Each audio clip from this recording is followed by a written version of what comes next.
Okay, so I'm going to go ahead and start with what we're going to talk about today Hold is on. Let me introduce you though, Arig, okay? Just real quick. sorry, No, sorry, no, it's okay. I'm ready to So go. welcome back everybody to the Clinical Course Seminar Series. It's September 6th, week 8 of the series. And we're welcoming back Dr. Arig El-Gharbawy from Duke. We're happy to have her back talking to us more about carbohydrate metabolism disorders. A couple housekeeping things. The code will be in the chat. Thank you, Sarah. The code is in the chat, and I'll be reposting it a couple times, but it's TEZMUM is the code for CME credit. Next week, we have a little bit of change in schedule. It's not a huge change, but Dr. Manoli had a family emergency, and so Dr. Shelikov, who's giving the other organic acid lecture, is going to be giving his organic acid lecture next week, and Dr. Manoli is going to be giving hers in December when Dr. Shelikov was scheduled for. So not a huge change. We'll still talk about organic acids, but it'll just be uh, Oleg who will be talking instead of Irini. Um, I think that's it. This is being recorded. It'll be posted and archived at simd.org. It's in the invite to the link is if you want to go there. You can get this anytime for free. And I think with that, now, Dr. El-Gharbawy, I will hand it over to you. Sorry. Thank you, Pete. No, thank you so much for having me again. And oops, I still want my slides want to go faster than me. Okay, so I am going to talk about the second part of the carbohydrate metabolism disorders, and I just want to say that I'm selecting and choosing the disorders that we see either in the clinic or that there's something that affects management or that there's something that is important for the board. So that's what I'm trying to do when I'm selecting the topics. But carbohydrate metabolism has more to it, and we're just trying to base the information on the time that we have to present. Certainly, a lot of presentations can come out of each individual subject on its own. So the types of carbohydrates, again, we're just going through them so many times because we, as metabolic physicians, we have to understand the different types, especially when we're talking to our patients as well as with the dietitians and so forth. So as you know, carbohydrates can be simple sugars or complex. The simple sugars could be monosaccharides or disaccharides. Monosaccharides are the glucose, fructose, galactose. The disaccharides are which break into the sugars. So you see maltose is glucose and glucose. So maltose, by the way, is okay to give patients with GSD1, for example, which we try to restrict the other simple sugars. And the disaccharides like sucrose and lactose, we try to limit them on that part. But I just want to show you where maltose is. Fructose and galactose, again, are simple sugars that are monosaccharides and they have their own metabolism, and I'm going to be talking about them today.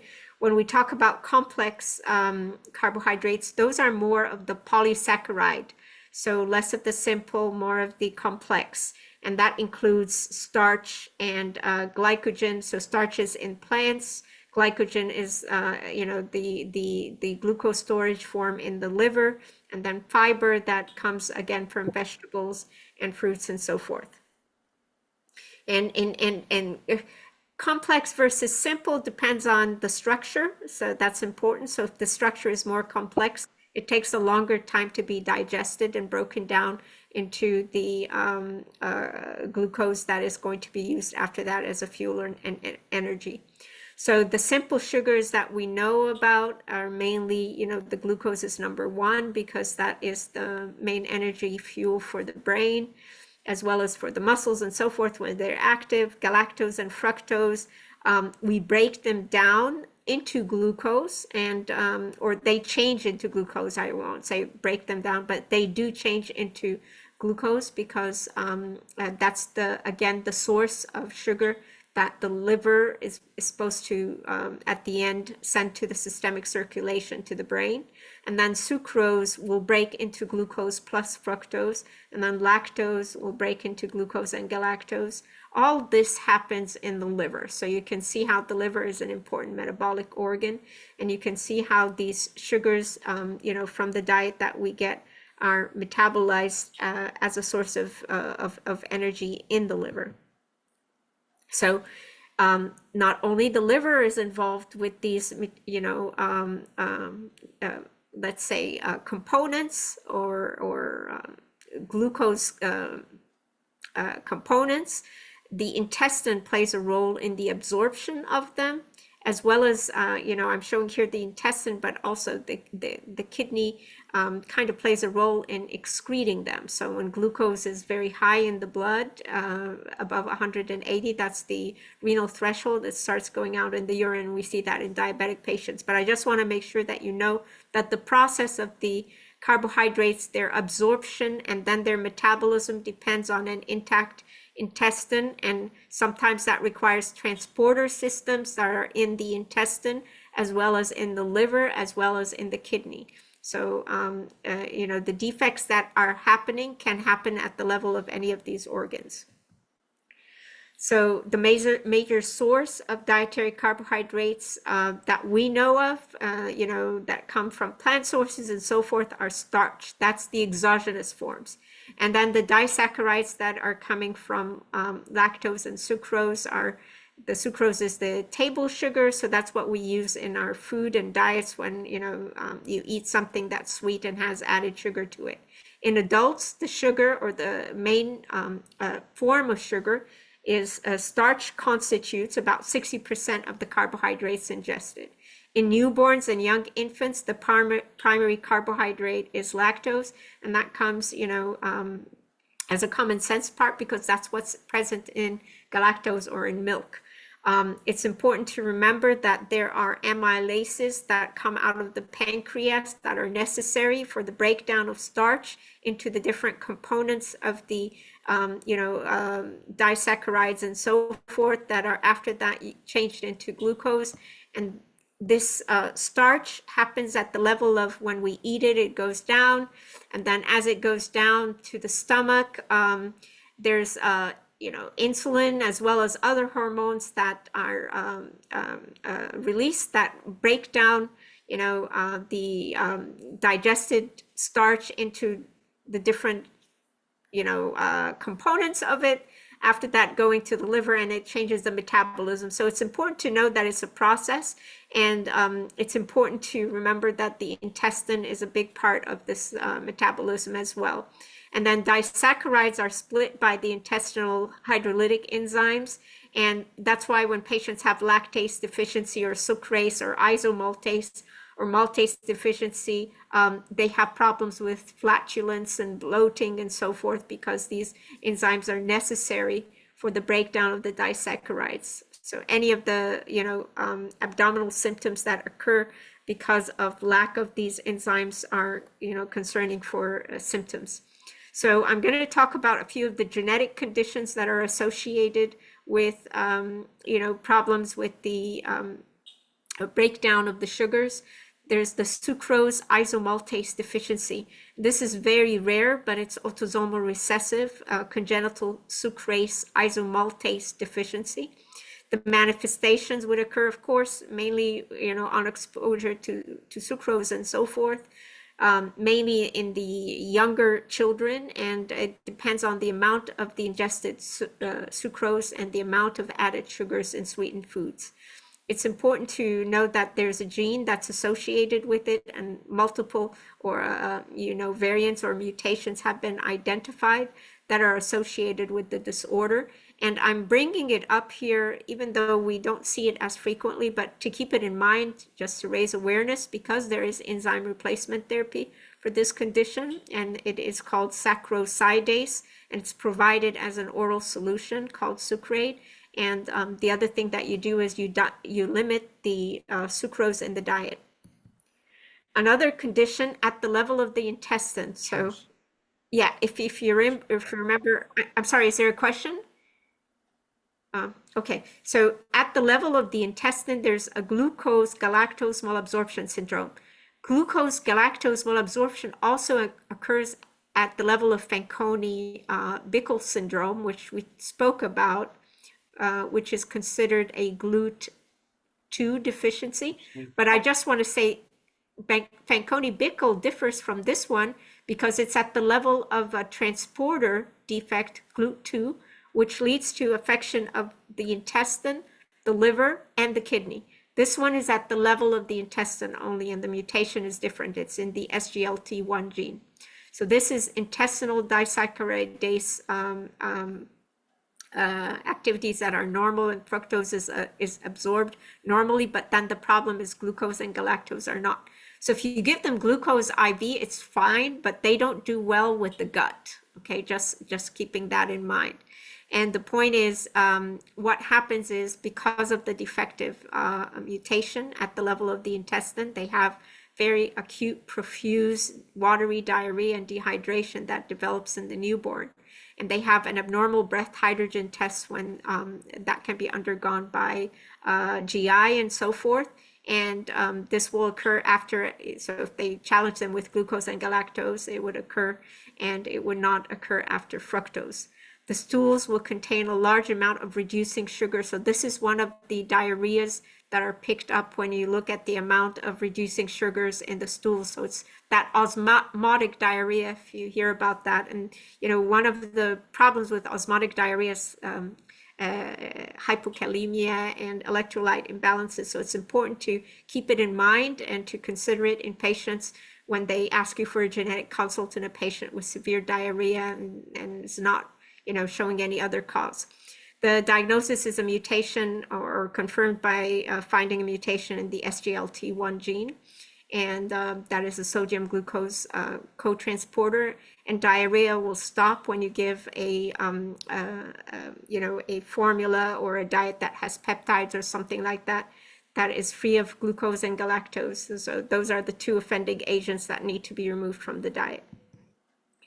Then I'm going to take you to some of the important glucose transporters that are associated with disorders that we as geneticists should be aware about. Some of them are followed by neurology, including this one that I'm going to talk about right now, which is GLUT1 deficiency. And that is the, you know, associated with brain glucose metabolism predominantly. So the other name of this condition is also de Vivo disease. And these patients have GLUT1 deficiency or GLUT1 mutations. What it does, it's an autosomal dominant condition. You know, there is some description of autosomal recessive forms, but the main thing is it is autosomal dominant. Many of the cases are de novo.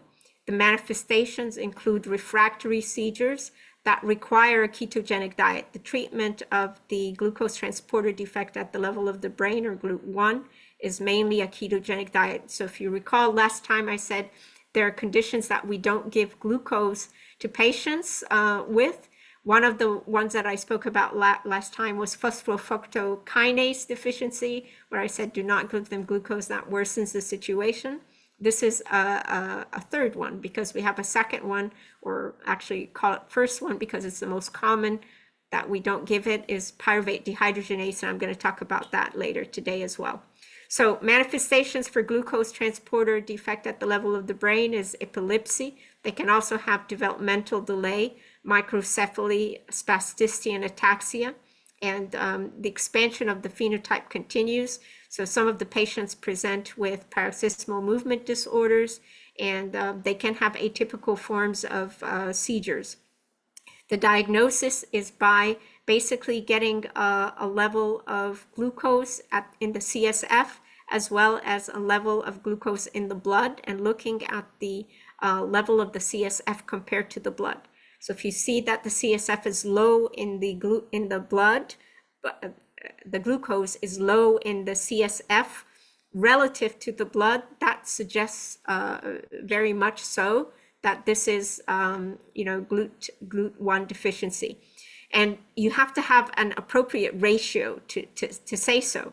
So the ratio range that is abnormal, when you look at the ratio between the CSF glucose to the blood glucose, the range is about 0.65 plus minus 1, 0.1 standard deviation. So around 0.41 and lesser than that would be suggested.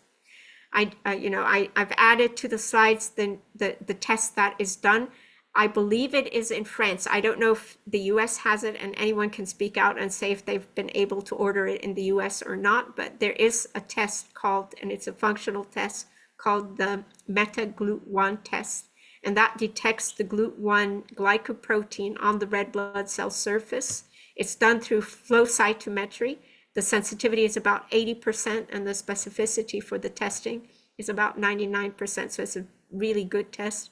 But it's present in France, and if you're on MetabL, you know, there are people from the French group that will respond back to you if you ask about the test and for it being done on research basis or commercial basis. They have it on, I believe, on commercial basis as well.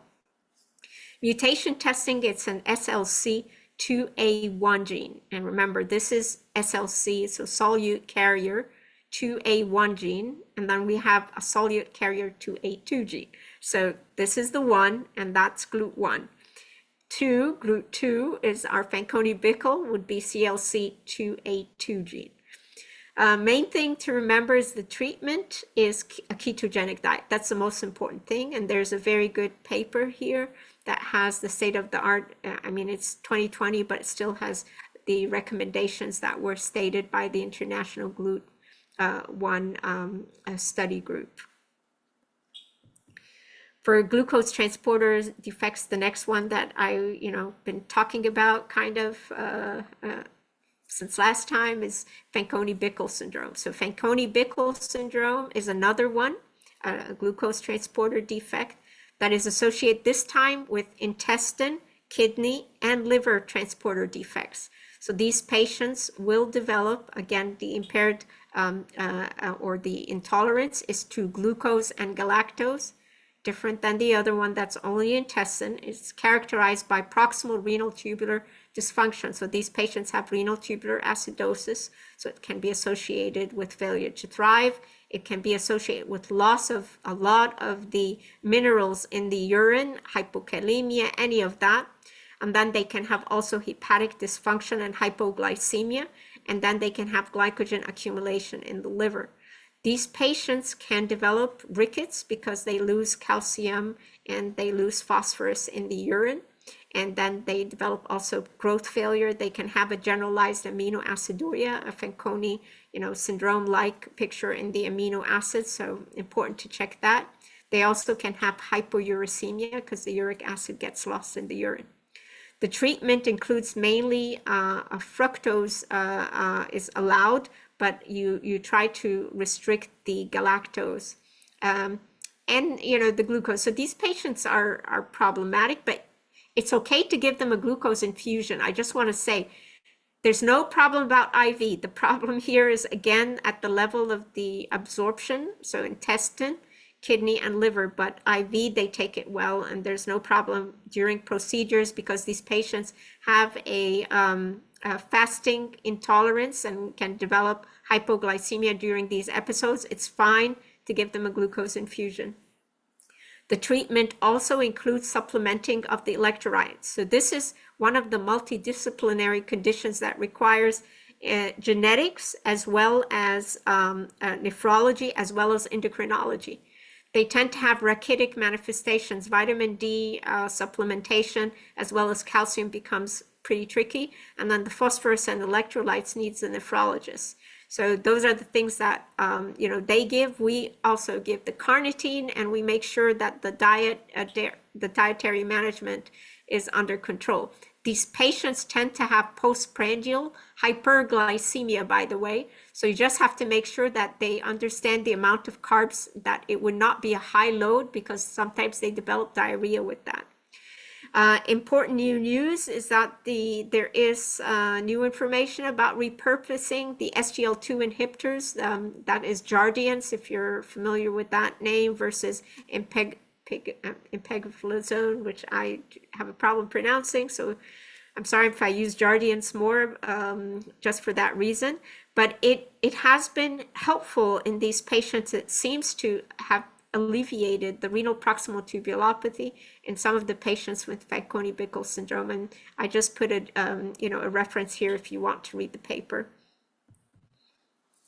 And then I'm adding here a glucose transport defect that is kind of interesting because it's associated with a disease, and that is GLUT10. So by the way, there is a GLUT4, and that's associated with, sugar metabolism at the level of the muscle and adipose tissue. I'm just not going through the ones that don't have a specific defect that is related to, the metabolic conditions. GLUT10 is interesting because it does act as a glucose transporter, but they've been creating a lot of theoretical hypotheses about how this disease acts, or what's the cause, and what does it do. So loss of the GLUT10 function leads to arterial tortuosity syndrome, and that's associated with vascular problems. The GLUT10, interesting enough, also transports ascorbate, or vitamin C, is associated with the vitamin C as a cofactor for collagen and elastin hydroxylases. So it's thought that the defect may be either due to the fact that the ascorbate may be not absorbed the way that it should, and since vitamin C is a cofactor for the hydroxylases and the collagen, then that can lead to problems with the blood vessels. But then there's also transforming growth factor beta, that activation that occurs secondary to the response, and that also leads to abnormalities. As you know, TGF beta is also one of the increased expressed proteins when it comes to fibrillary changes in the muscles and so forth in patients, and in the vascularity of patients who have Lewis-Dietz syndrome and so forth. And then we have, it's an autosomal recessive condition, so it's characterized by the tortuosity as well as the elongation and sometimes stenosis and aneurysm formation. So if you think about it and you think about the abnormalities, of course, understanding the mechanism allows for considering possibilities of treatment in this case.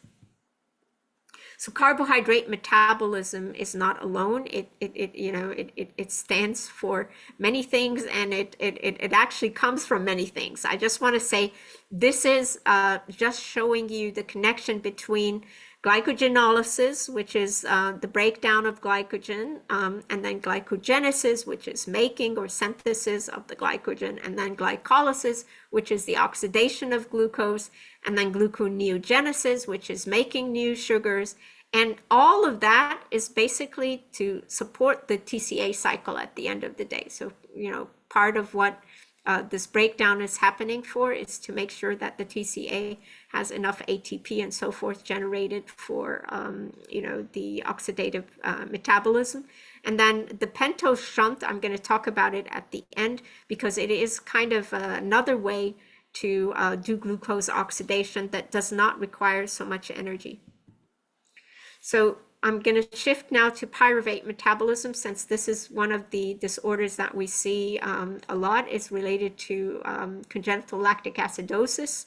So you can have either conditions associated with pyruvate metabolism due to dehydrogenase deficiency, pyruvate dehydrogenase complex, or you can have it due to pyruvate carboxylase deficiency. The sources of pyruvate come from oxidation of lactate or transamination of alanine when alanine is a lot, or it's the end product of glycolysis, or the glucose oxidation pathway. That's the one that is involved with GSD at the end, when you have a lot of pyruvate and then ends up shifting into lactic acidosis in these patients.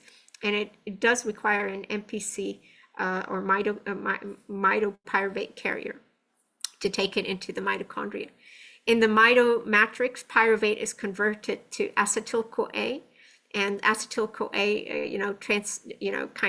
it goes into the triglycerol metabolism and so forth, and glycerol metabolism, and then oxaloacetate is, as you see here. So acetyl-CoA, that mainly comes with the pyruvate dehydrogenase metabolism, and I want to say that the oxaloacetate, which is on the end side of the citric acid cycle, changes into oxaloacetate. So pyruvate carboxylase actually will convert the pyruvate into oxaloacetate. So you can consider that pyruvate carboxylate is a very important enzyme in gluconeogenesis.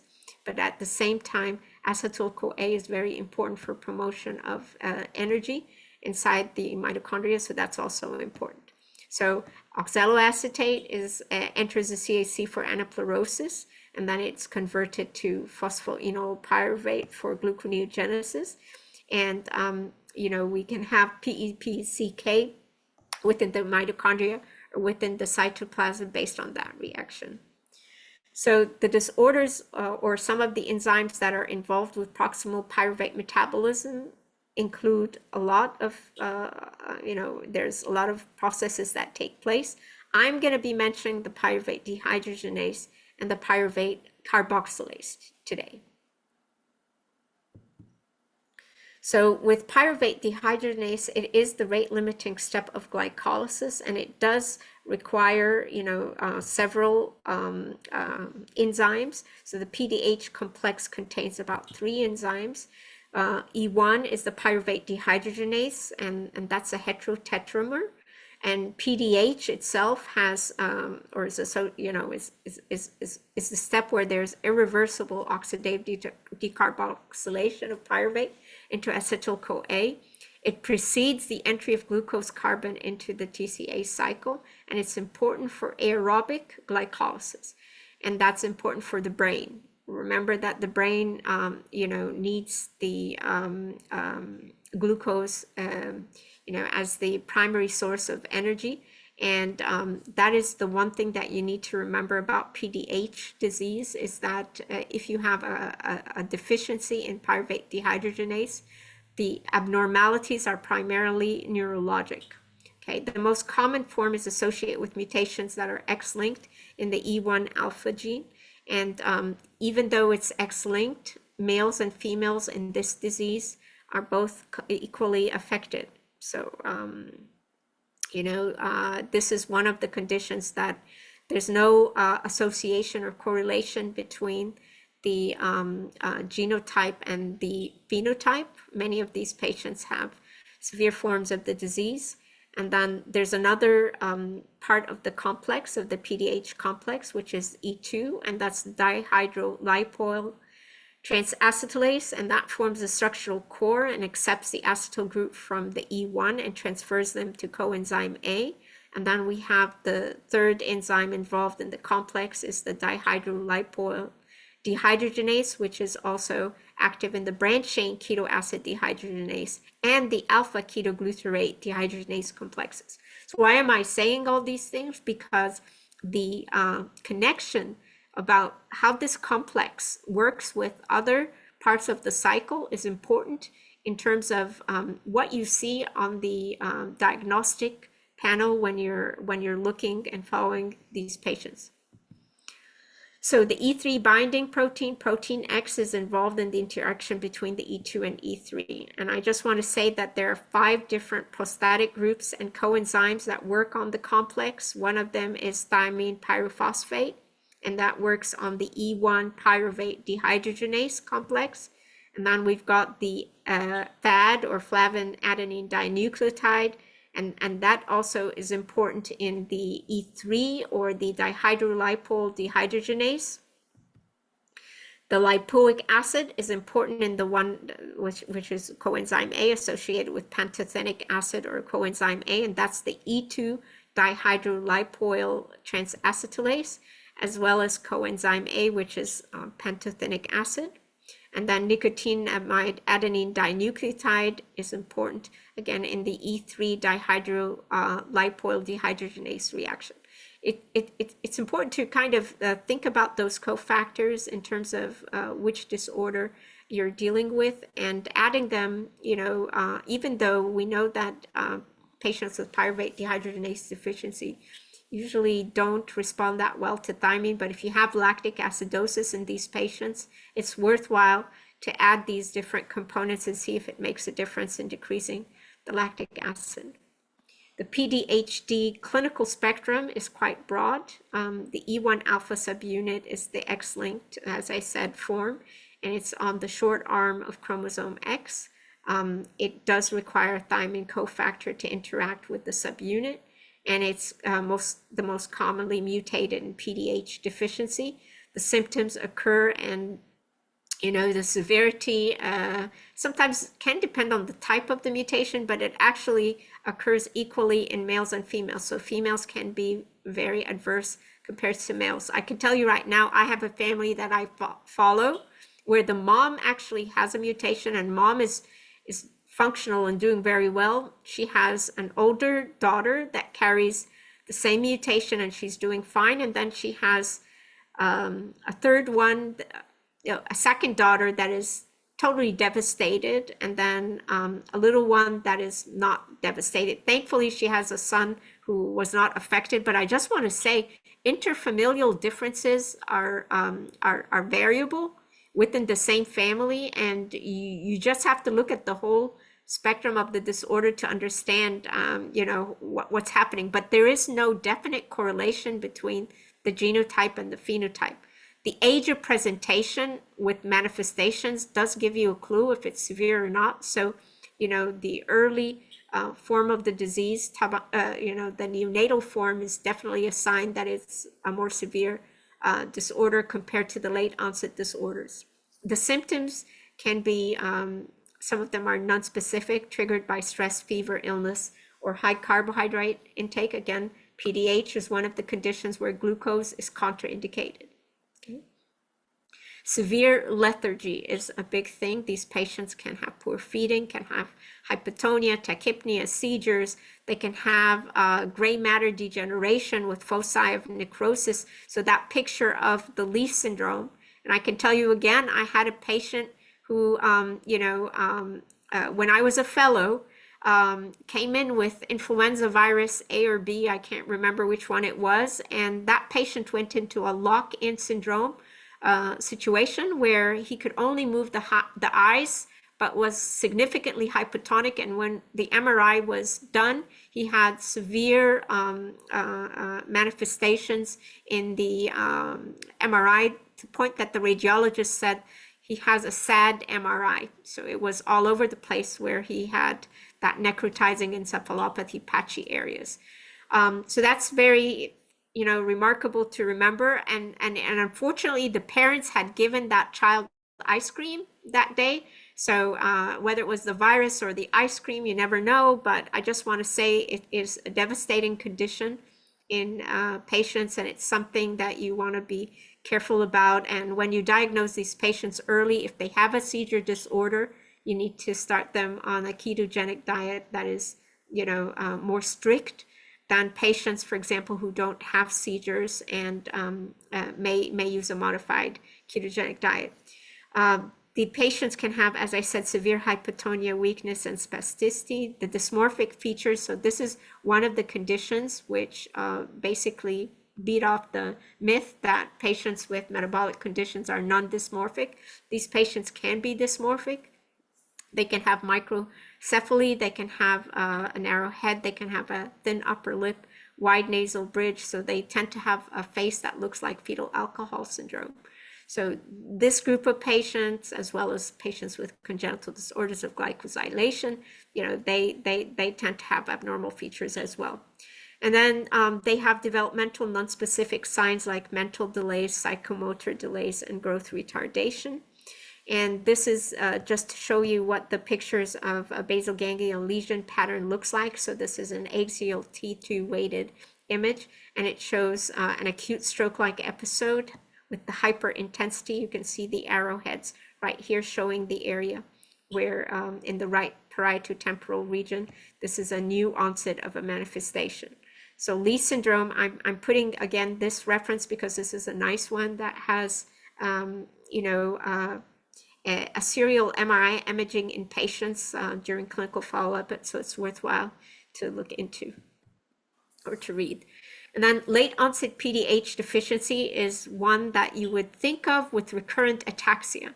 So these are patients who are actually adults or adolescents, so patients that did not present early in life, and they eat chocolate or they eat something that has a lot of carbs in it, and then suddenly they become ataxic and they have acute neurological symptoms. So one of the things, and if you check their blood, you'll see lactic acidosis at that time, but in between they may be normal. So that's when you should think about these patients, the late onset PDH, very carbohydrate sensitive. They tend to have ataxia, peripheral neuropathy, dystonia, episodic peripheral weakness, and the key word here is episodic, recurrent. Okay, they can have complex extrapyramidal disorders, recurrent dystonia.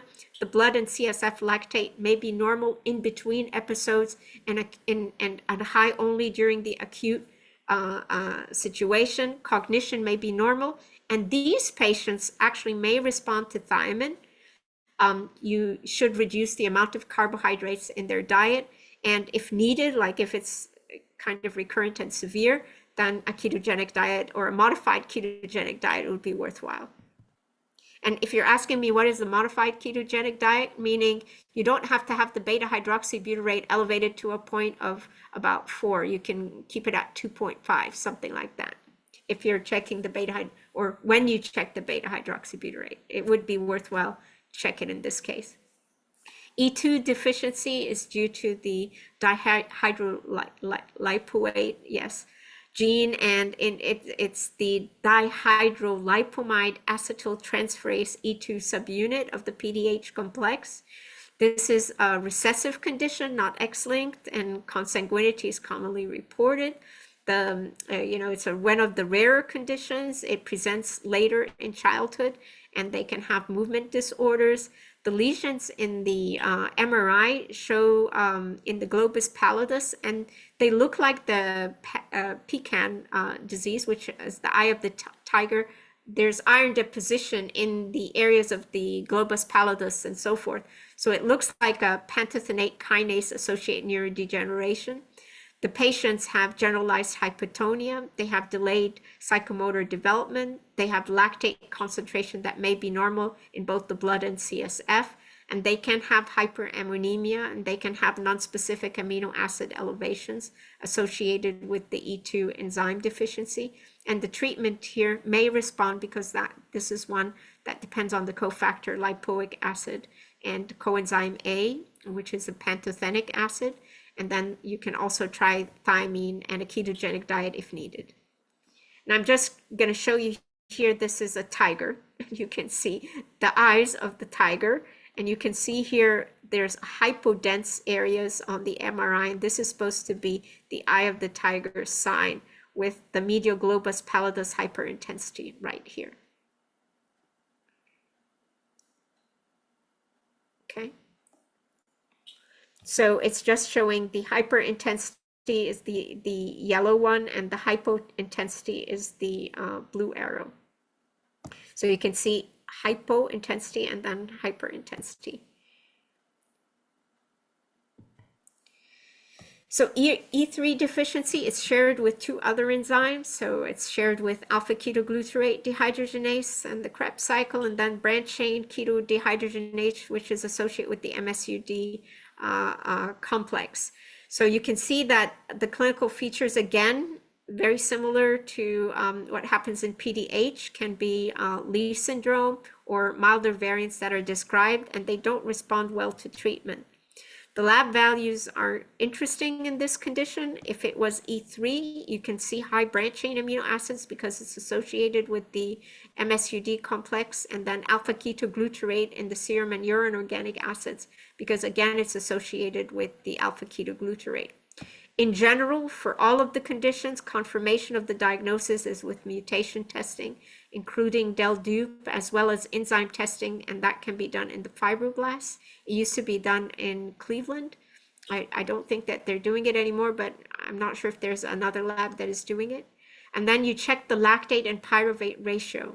So the lactate and pyruvate, I can tell you, if you do it in a good lab that does it well, it's very useful because it can differentiate between pyruvate dehydrogenase complex deficiency as well as pyruvate carboxylase. Remember, one of them you can allow glucose, which is the pyruvate carboxylase, but the other one you can't, which is the pyruvate dehydrogenase.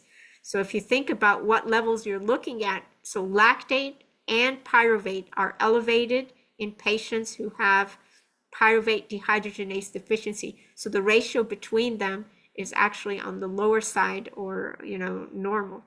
For patients who have the carboxylase deficiency, lactate is high and pyruvate is low. So those patients tend to have a higher level of the ratio. It's important to look at lactate and pyruvate in the CSF sometimes, because you remember that patient that I said who had the influenza virus? Well, his lactate when he came in was very mildly elevated, but when we checked the CSF, because he was also being checked for viruses in the brain and so forth, he had a very, very high brain lactate level, and his MRS was showing lactate peaks all over the place. So, don't be deceived by the lactate not being that high in blood in a patient who's, obtunded or has neurological manifestations. If you check it in the CSF, it's probably going to be very, very high. So lactic acidosis, again, two of the conditions with congenital lactic acidosis, one is PDH deficiency, and then the other one is pyruvate carboxylase that we're going to talk about. And then remember that you can have branched chain amino acid elevation. So if you start seeing that and you have lactic acid, think about E3 deficiency. And if you see metabolites that look like MSUD, also think of E3 deficiency. Also, if you see alpha-ketoglutarate in the urine. So the treatment generally is, if you have pyruvate deficiency, you're going to try to give thiamine as a cofactor. It won't do too much. To decrease the lactic acid, you can try also giving lipoic acid if it helps or not. This is something that you'll see and check with each patient. But in general, the treatment is a ketogenic diet, because that will allow the brain to have a second fuel instead of glucose, since these patients primarily do not have, the carbohydrate metabolism that is healthy in their brain. They need a fuel, and in that case, it will be coming from a ketogenic diet. So the ketogenic diet will be the way to go. So that will allow the brain to continue to function, or to prevent the risks of these, Lee-like, stroke-like episodes. You can provide, or you should provide, still thiamine as a cofactor. You should provide carnitine, because sometimes when you give the ketogenic diet, the patients become acidotic, and carnitine is able to conjugate those ketone bodies. And then also provide coenzyme A or lipoic acid. It could be helpful in some of the patients with severe lactic acid. There has been clinical trials using dichloroacetate for the lactic acid. It improves in some patients the lactic acid. So in PDH, it improves the lactic acid, but not necessarily does it fix what happens in the brain. So if there was an incident in the brain, it does not correct that. The thiamine responsive cases are very rare, and usually those are for the late onset patients who are usually diagnosed after the age of 1 year old, and they respond to higher doses of thiamine. The treatment of the lactic acidosis, as I've mentioned, is dichloroacetate, which reduces the phosphorylation of PDC. And then lactic acidosis, once it improves in patients with E1 alpha deficiency by the dichloroacetate, that is helpful because you control the acidosis. But the idea is, you want to make sure that you monitor patients who are on the drug, because the oral dichloroacetate administered for 6 months was pretty good, but long-term use can be associated with risks like peripheral neuropathy and elevation in the liver enzymes. So you have to make sure that you're following, neurological signs and liver functions in patients who are on the dichloroacetate. And then co-administration of thiamine, it tends to protect against the neuropathy in animals. So there you are, another cause to just add the thiamine in that case as well. And then oral citrate, so anything that contains citrate is also helpful as a buffer to treat the acidosis. And then pyruvate carboxylase. So let's move to the second congenital lactic acidosis disorder. Pyruvate carboxylase is the first step in gluconeogenesis. It's very important for anaplerosis, or refilling of the Krebs cycle, very important. And it is the first enzyme in gluconeogenesis, and it catalyzes pyruvate to oxaloacetate. It has an essential role in the TCA cycle refilling, or repleting of the stores or the substrates that are working to provide the energy in the citric acid cycle. It's also, as I mentioned, a very important gluconeogenic factor, especially for the brain and the brain cells.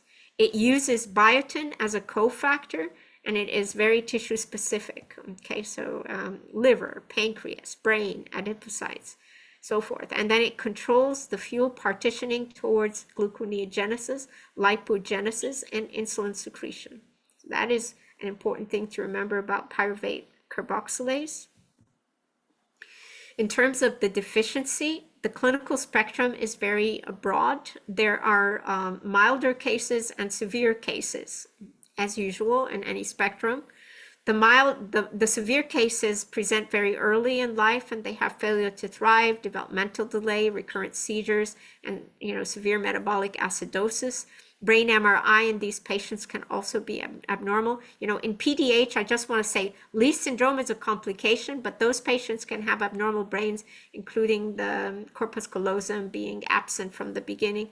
These patients also can have some hypomyelination and hyperintensity of the subcortex frontoparietal white matter. So changes in the white matter is important to look at. And these patients also on MRS have high lactate peaks, as well as low levels of N-acetyl aspartate, which N-acetyl aspartate, is a kind of a marker for the integrity of the brain cells. The pathophysiology is the glutamine-glutamate cycle in the astrocytes require a very continuous supply of oxaloacetate, because that's important for gluconeogenesis, and that's provided by the reaction that's catalyzed by pyruvate carboxylase.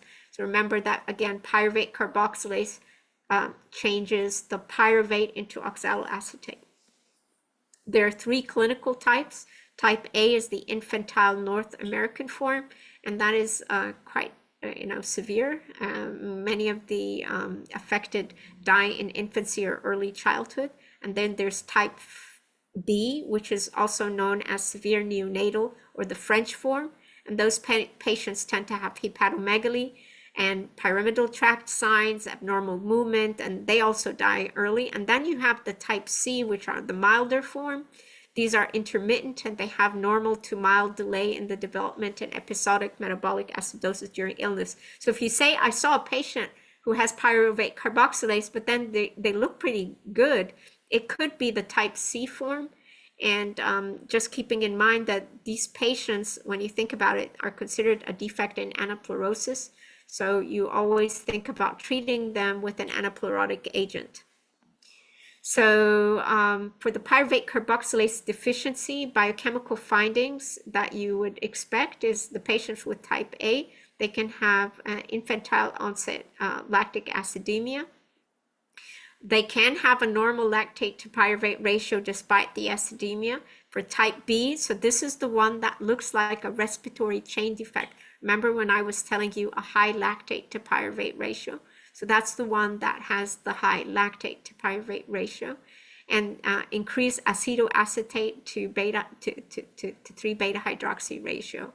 So the redox potential is very abnormal as well.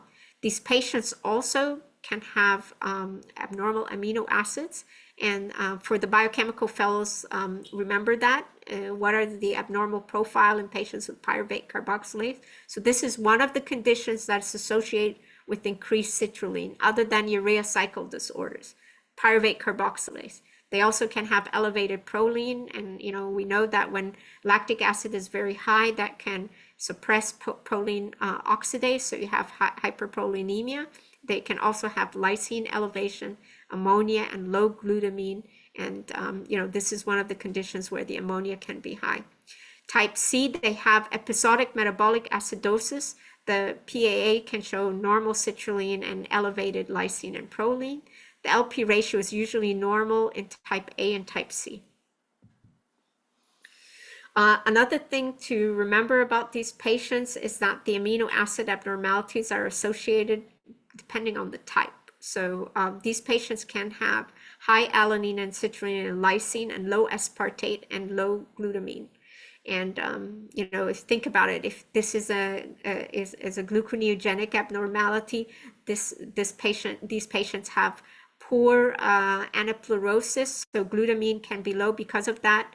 And in this case, the hyperammonemia that is occurring is not one like a urea cycle with elevated glutamine. This is in fact due to a secondary low glutamine and secondary deficiency of aspartate and all of that in the Krebs cycle.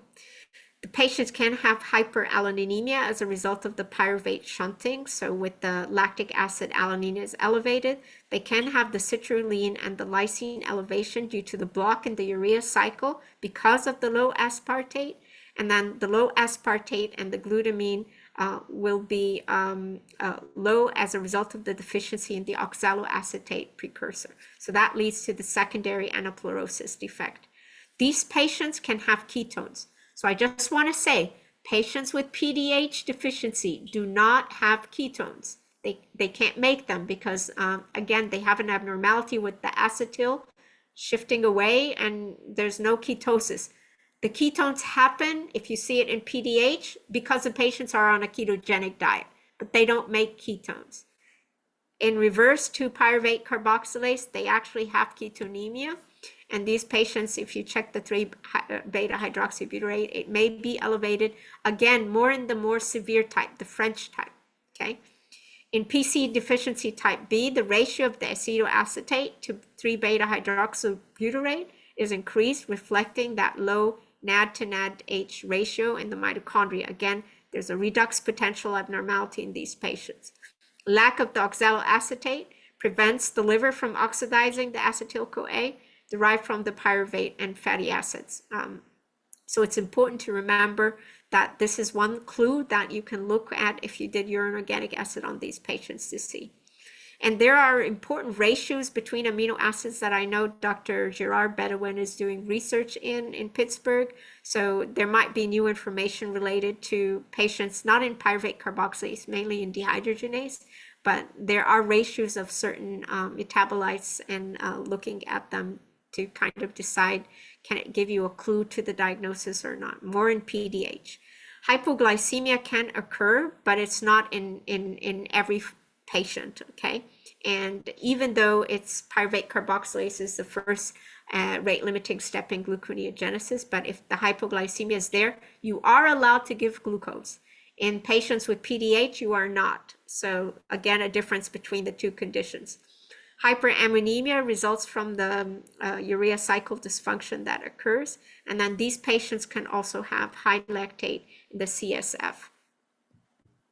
So the treatment is you give them, of course, you know, you can give them glucose infusions when they need them, but the idea is anaplerotic therapy. So the anaplerotic therapy would include aspartate, you can give glutamine, you can give a lot of things like that.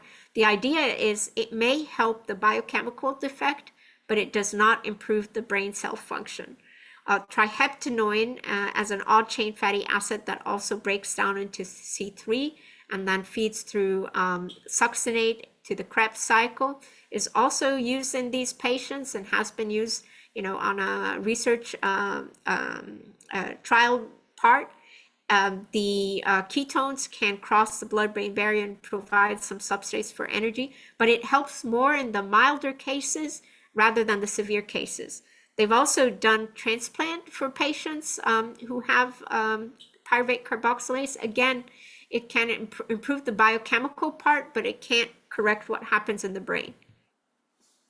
Now I'm going to shift to fructose metabolism.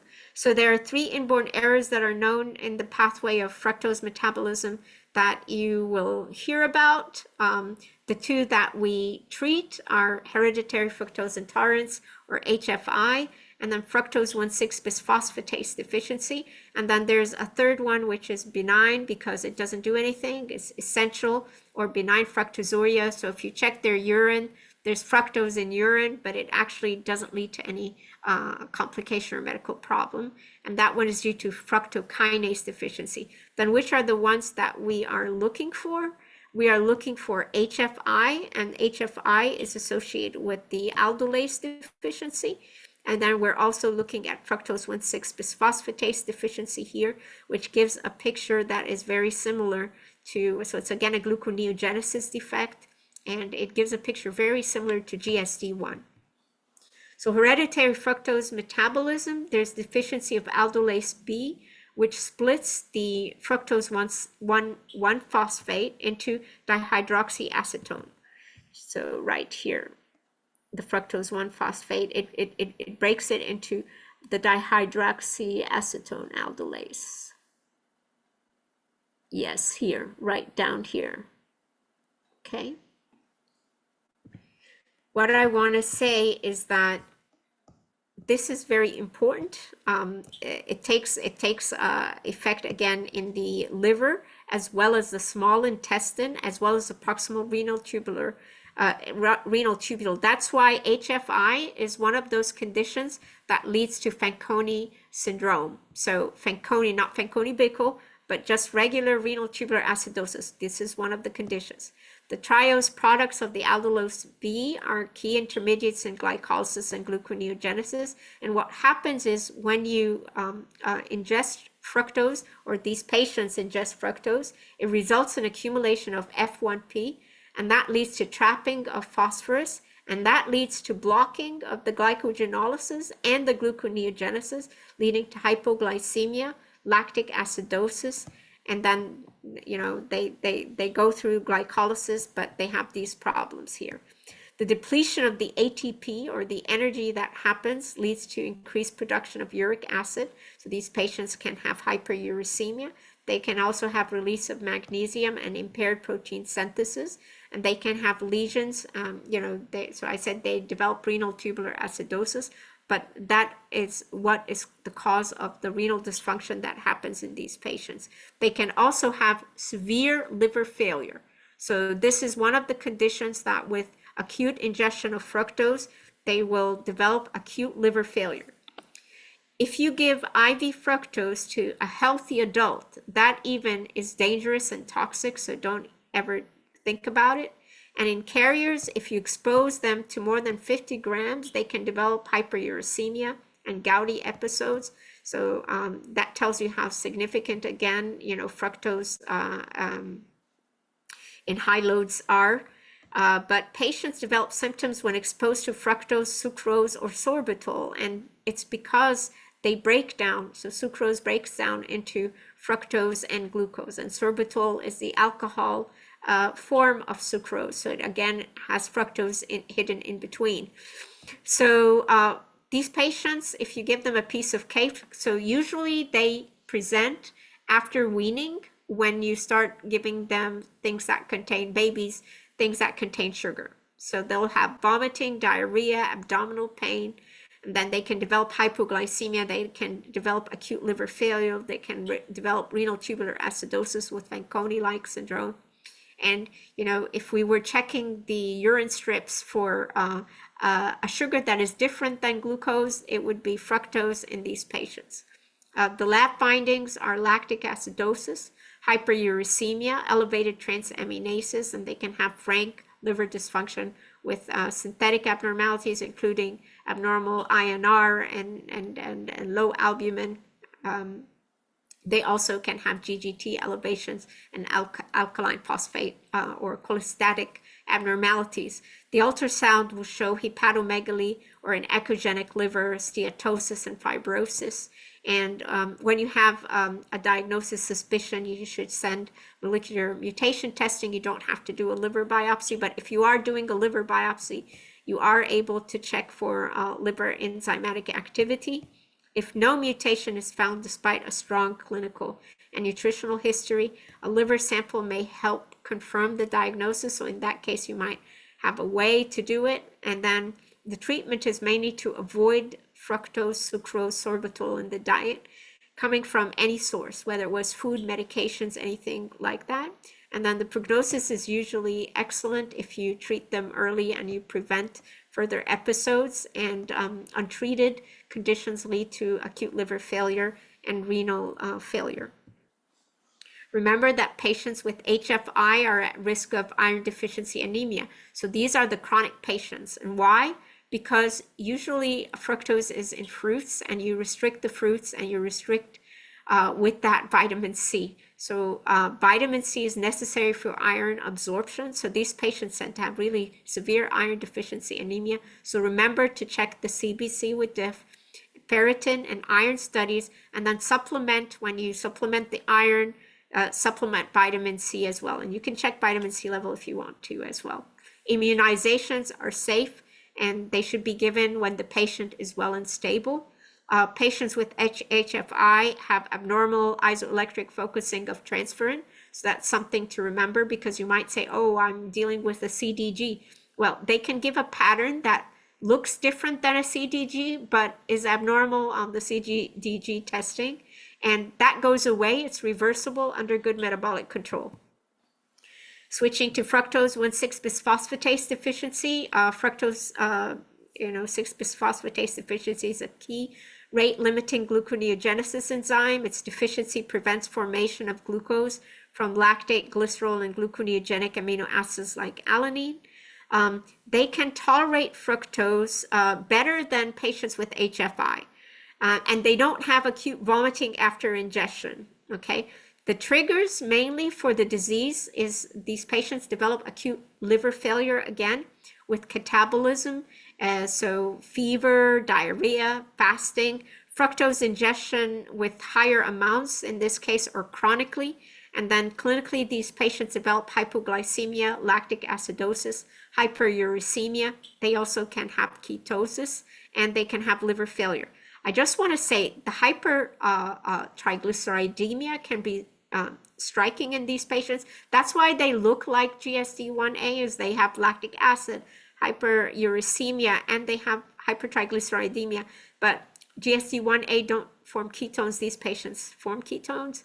Metabolic decompensations decrease with age, and adults become more tolerant to the catabolic stresses, yet they still require supervision, and you have to be careful about them during pregnancy, and you need to increase their glucose requirements during that time. The clinical signs are similar, as I said, to GSD1A deficiency or glucose 6-phosphatase complex deficiency. Neonatal hypoglycemia is a common presentation. So this is one of the conditions, again, that is very common in the neonate, and it's associated with profound metabolic acidosis. They can have irritability or coma. And apneic spells, tachycardia, hypotonia, hepatomegaly. The labs will be very, again, revealing in the patients that have the classic disease. So lactate can be high in association with that alanine, ketone bodies. Blood can show high triglycerides. And this high triglyceridemia can be due to or represent the glycerol elevation. So this is the patient that usually has the higher glycerol elevation. And you can detect the glycerol elevation in these patients when you check urine organic acids. You're going to see a lot of glycerol in the urine. That's important for the biochemical fellows to recall. They also have a high lactate to pyruvate ratio. These patients have urine organic acid, what looks like, during the crisis, elevated glycerol. So sometimes they go in the differential diagnosis of glycerol kinase deficiency. And they also have glycerol 3-phosphate elevated. It's important to make sure that you remember that the diagnosis can be made molecularly without doing a liver mutation. And you can check the enzyme in liver samples if no mutation is found and the clinical suspicion is high. The treatment is prevention, and you have to prevent fasting. You have to treat these patients with IV glucose during episodes of illness. They can tolerate small amounts of fructose, but single ingestion of high amounts, so per time, is harmful, especially in the younger children. There's important, pearls that if you see hypoglycemia in the neonatal period, especially in the first 4 days, resulting from deficient glycogen stores, consider it in the differential diagnosis of GSD1. So, sometimes we see patients with hypoglycemia and we think about GSD1 and we think about the other, GSDs and so forth, and we forget about fructose 1,6-bisphosphatase. If there's liver dysfunction and you have that hypertriglyceridemia and other things, remember that this should be included in the differential diagnosis. And then if you say, so why is the neonate getting sugar? Where's the fructose coming from? Some of the formulas include or are have in them fructose, so be aware of that as well. So if they're not getting breastfeeding and they're getting a formula that contains fructose, that may be associated with the concerns. In pregnancy, it's important that the female who's pregnant and has this condition be placed on home glucose monitoring as well as cornstarch at nighttime, because again, in pregnancy, the demands and the stress of pregnancy increase the risk of hypoglycemia. So it's important to prevent these episodes from happening to them. They also need to be closely followed and monitored. There's increased the glycerol 3-phosphate in urine organic acid, and that is, more associated with glycerol kinase, but you can see it elevated in fructose 1,6-bisphosphatase. I just want to say, before you say that, you have to make sure that the baby has not had any oils that contain glycerol, for wiping the skin and so forth. So you have to make sure that this is a persistent elevation. And it's important to make sure that before collection of the urine, that there has not been any topical addition of creams or oils that contain glycerol. So important to remember about the difference between the two, that HFI, these children have strong aversion to sweets. So these are the children that don't want to eat candy or cake or anything simply because they get sick when they take it. They vomit and they start feeling terrible, and they have less teeth cavities. They have failure to thrive with chronic fructose ingestion, and they can have renal tubular acidosis with generalized aminoaciduria as well as electrolyte imbalances and stuff like that. For the fructose B6-phosphatase, bisphosphatase deficiency, the children do not have the GI symptoms, no renal tubular acidosis, but you can detect glycerol and glycerol 3-phosphate in the urine organic acid. So I'm going to switch to galactose pathways and defects. So galactose, we have exogenous lactose coming from milk, and it goes to galactose, and then galactose also, it's important in breast milk and so forth. So the idea about it is it has to also be changed at the end of the day to glucose. And we have enzymes that are involved in the pathway for metabolism of galactose until it reaches that stage to UDP, galactose change into UDP glucose, and that UDP glucose is going to go into the glycogen synthesis and all that stuff. So I'm just passing that one by because we're going to focus today on galactose. So if you have a problem with galactose metabolism, you can have it at different levels. The first one is at the level of galactokinase. Galactokinase, where galactose changes into galactose 1-phosphate. If you have a defect in galactokinase, what is going to accumulate is high galactose, and that is going to ring off on the newborn screen. So this is one of the conditions that is very highly detected on newborn screening, and it's important to keep an eye on. Once you have that, you have to confirm the diagnosis, and you have to make sure that these patients are off any breast milk or milk and put on a soy formula instead. So if you have galactose elevation can, through reduction, if you have too much galactose, it changes into the alcohol form into galactitol.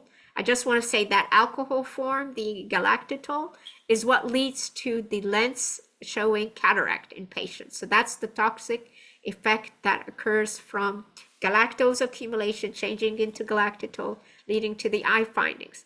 Then let's go to a step beyond. So what if galactokinase was fine and you have galactose 1-phosphate, but then GALT, which is the galactose 1-phosphate uridyl transferase, is abnormal? This is a bad one because this has systemic effects. So this one will lead to accumulation of galactose as well as accumulation of galactose 1-phosphate.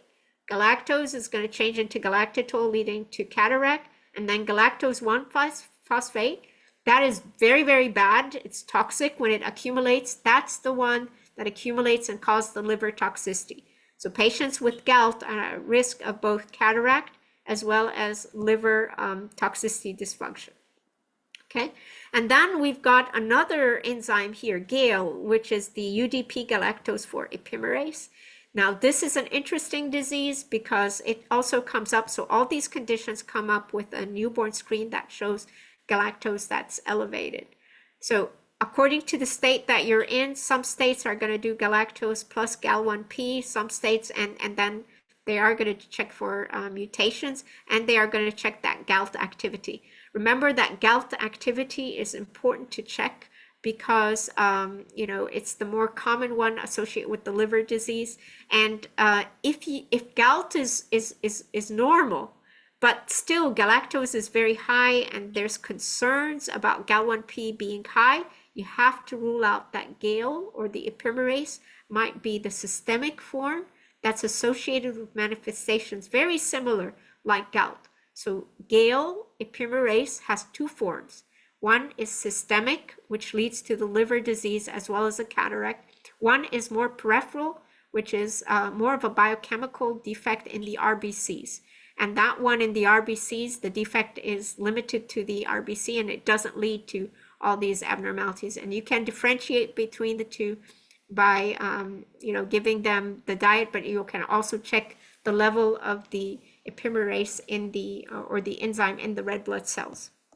Okay, now remember that GALT activity on newborn screening is checked in the red blood cells.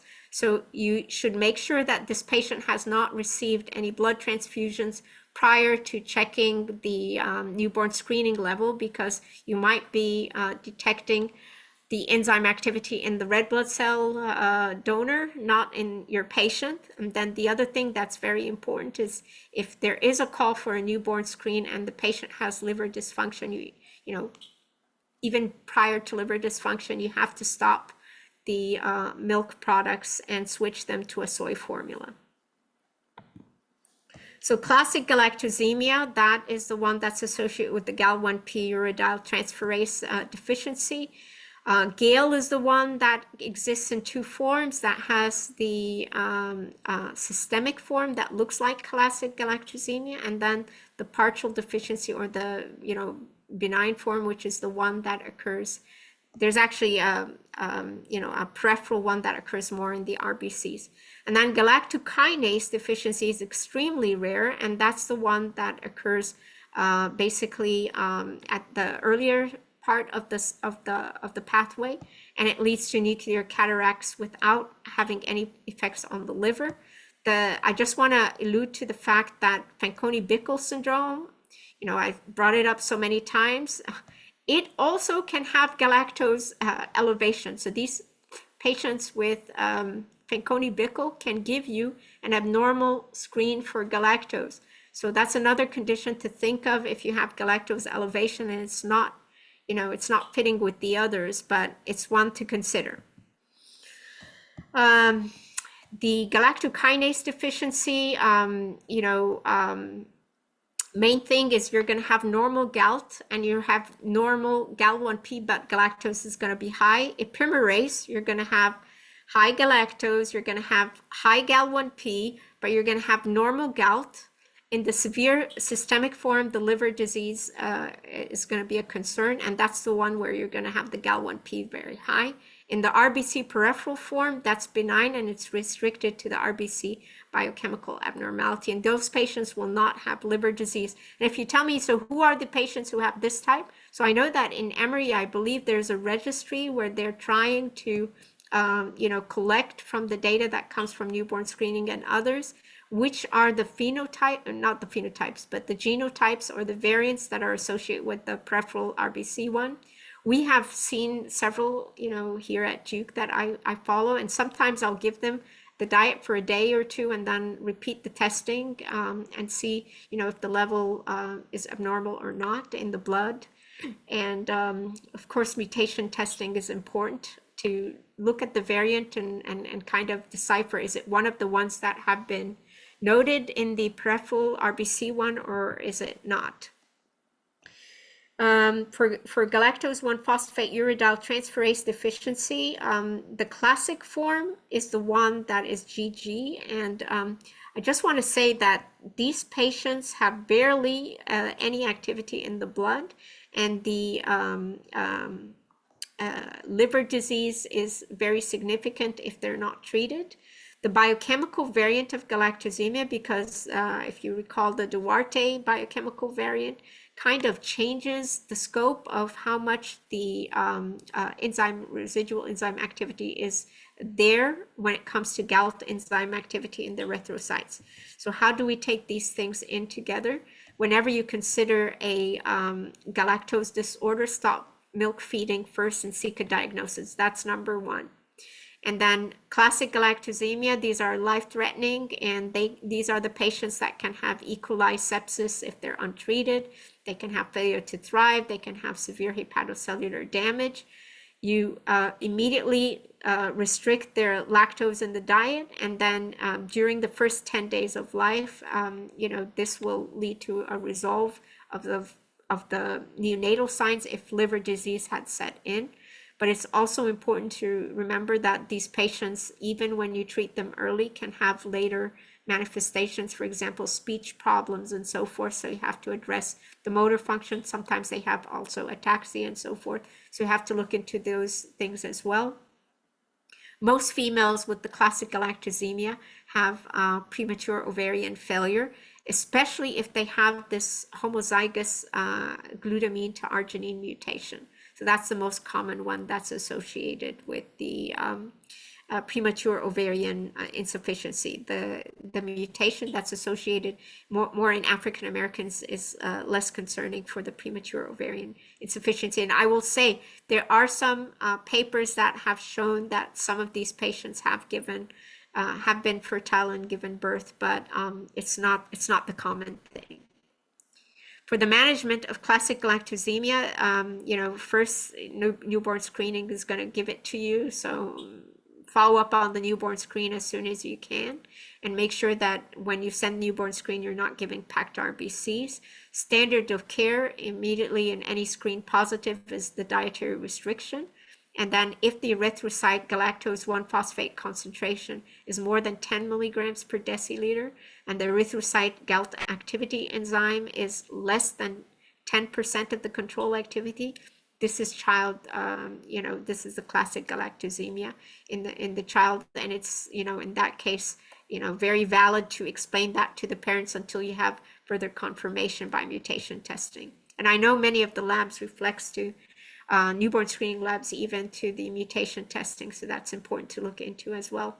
So for the classic galactosemia, these are the common mutations. This is the one, the Q188R is the one that's very common, associated more with the premature ovarian failure and the classic manifestations. And then there are other mutations as well. This one, the clinical variant galactosemia, is more seen in African Americans. The problem is you can have a combination. So we have seen patients where, again, parents are of different backgrounds, and we've seen one of this and one of this. So of course, when you have one of this and one of this, you're going to treat it as the real thing. And you follow up these patients with Gal-1P and galactitol, and you see what's going on with them, and you put them on a diet. For the genetically related disorders, the Duarte variant, you have to understand that part because it kind of changes the thought as well as what you're going to do with the patient. So the Duarte variant, there's Duarte 2 variant, and that one has a cis configuration, meaning there's a missense variant, and that's the asparagine to aspartate. And then there's a GTCA deletion in the promoter region. So when that occurs, you have an impairment that occurs, and those patients can have reduced activity. But then you have a Los Angeles variant, which is the Duarte 1. So remember, Duarte 2, there is a deletion.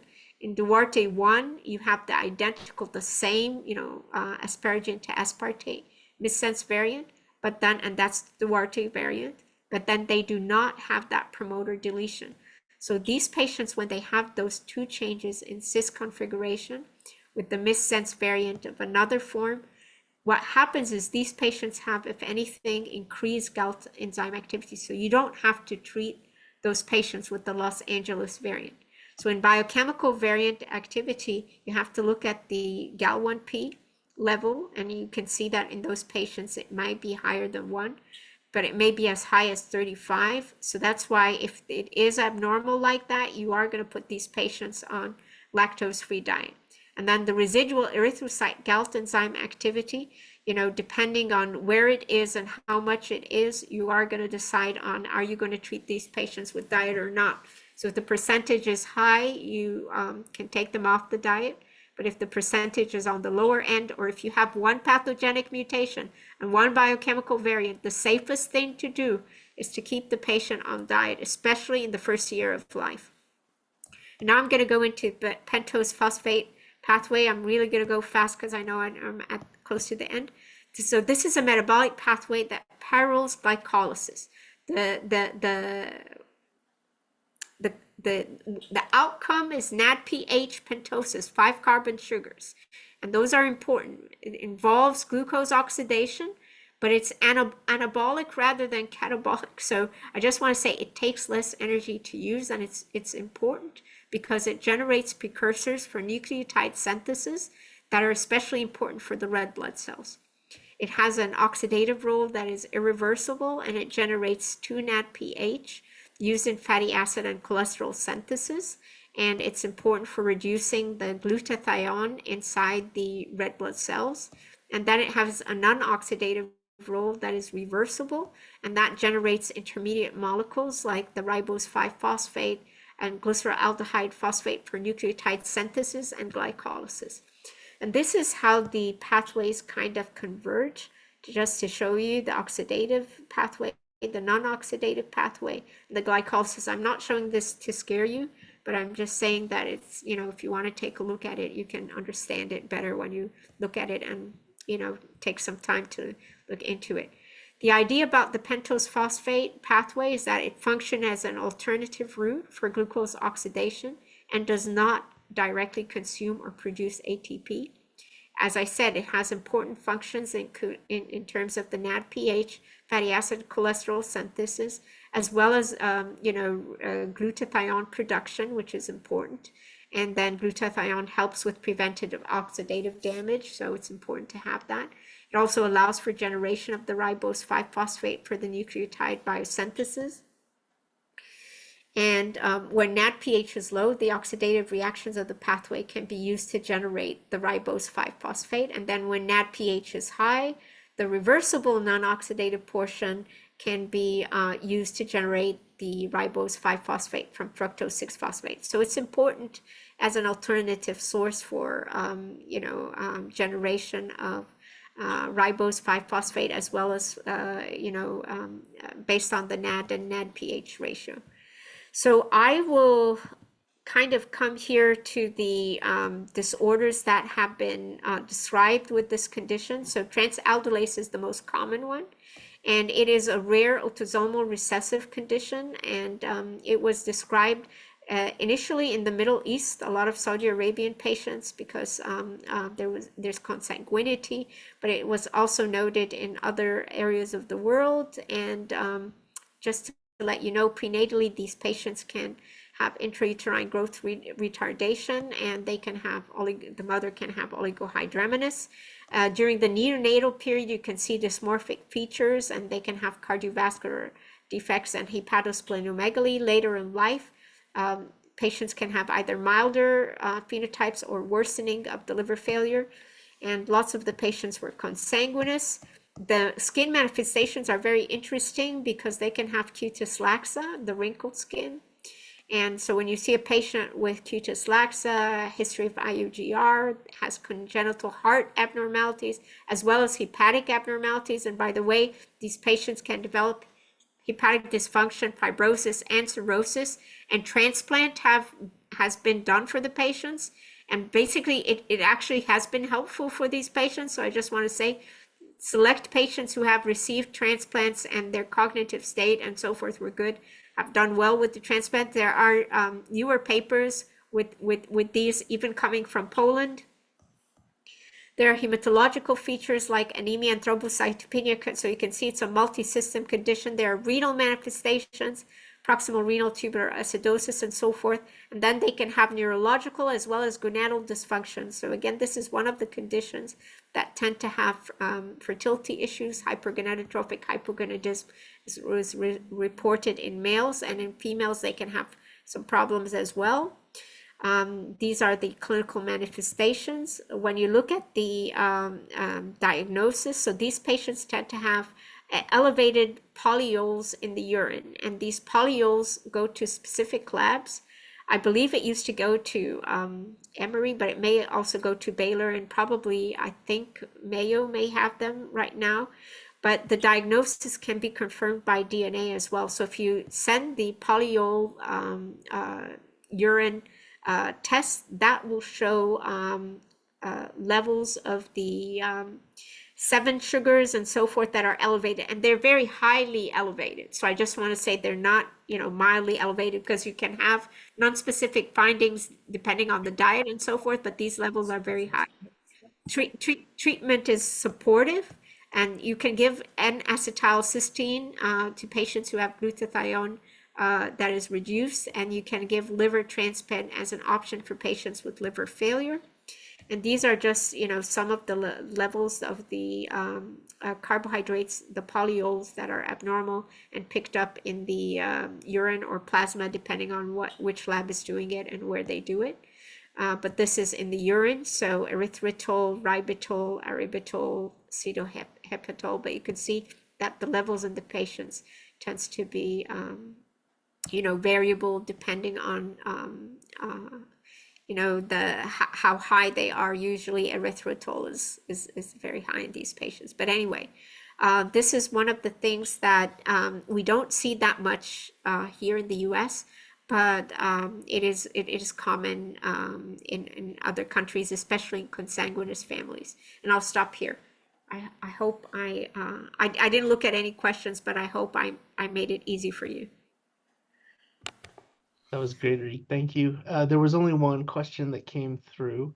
It was from Dr. Fitzsimmons, who asked, in fructose 1,6 bisphosphatase deficiency, when you see the high glycerol levels, is that all the time, or is that just in crisis or in Crisis. okay. Crisis. So if you look for it in between, no, it's not high. You'll pick it up when they're in crisis. That's helpful. It's good to know. Any other questions for Dr. El-Gharbawy?